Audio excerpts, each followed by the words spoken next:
एक दिन एक भेड़ ने अपनी पड़ोसन भेड़ से पूछा कि हमें कैसे पता चलेगा कि आज हमारी कुर्बानी की बारी है। जवाब मिला, देखो जिस दिन तुम्हारे मालिक तुम्हें बहुत प्यार करें, चारा खिलाएं, पानी पिलाएं, तो समझ लो कि उस दिन तुम्हारी कुर्बानी का दिन है। चुनाचे ये बात उस भेड़ ने अपने पल्ले बांध ली।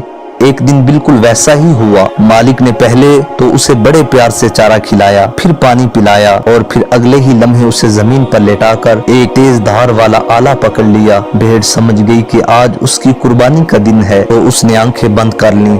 लेकिन जब काफी देर बाद उसे महसूस हुआ कि मालिक उसे ज़िबा नहीं कर रहा बल्कि सिर्फ उसकी ऊन उतार रहा है, तो उसकी खुशी का कोई ठिकाना न रहा। और फिर ये सिलसिला हर 2-4 महीने बाद वक्फे से चलता रहा। और अब तो भेड़ को भी यकीन हो गया था कि मालिक उसे कभी भी कुर्बान नहीं करेगा और जब भी वो उसे लिटाएगा तो सिर्फ उसकी ऊन उतारेगा। लेकिन एक दिन जब मालिक ने उसे हस्बे साबिक जमीन पर लिटाया, तो तब भी वो इसी खुशफहमी में थी कि वो इसे कुर्बान नहीं करेगा, जिसके लिए वो तैयार भी नहीं थी। और फिर अगले ही लम्हे मालिक की तेज धार छुरी उसकी गर्दन पर चल गई और वो मौत की आगोश में पहुंच गई। अरे हम इंसानों की जिंदगी भी बिल्कुल ऐसी है। हम भी जब पहली बार किसी बीमारी या मुसीबत से दो चार होते हैं तो यही सोचते हैं कि बस अब तो मौत आई, बहुत रोते हैं, गिड़गिड़ाते हैं। और जब हम वहां से अल्लाह की रजा से बच निकलते हैं तो अगली बार उस बीमारी या मुसीबत को इतना संजीदा नहीं लेते और यही सोचते हैं कि ये तो महज कुछ पल की तकलीफ है और हम दोबारा वैसे ही बच निकलेंगे।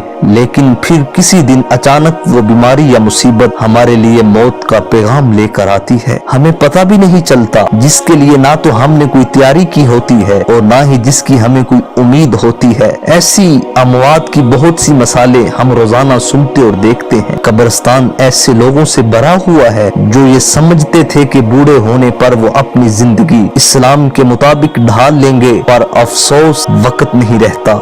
एक बुजुर्ग से किसी ने पूछा कि इबादत करने के लिए बेहतरीन दिन कौन सा है। बुजुर्ग ने कहा, मौत से एक दिन पहले। उसने हैरत से कहा कि मौत का वक्त तो मालूम नहीं। फरमाया, तो फिर जिंदगी के हर दिन को आखिरी समझो। अल्लाहु अकबर। इस वीडियो को शेयर जरूर कीजिए, हो सकता है आपके एक शेयर से ये बात किसी के दिल में उतर जाए। जज़ाकल्लाह।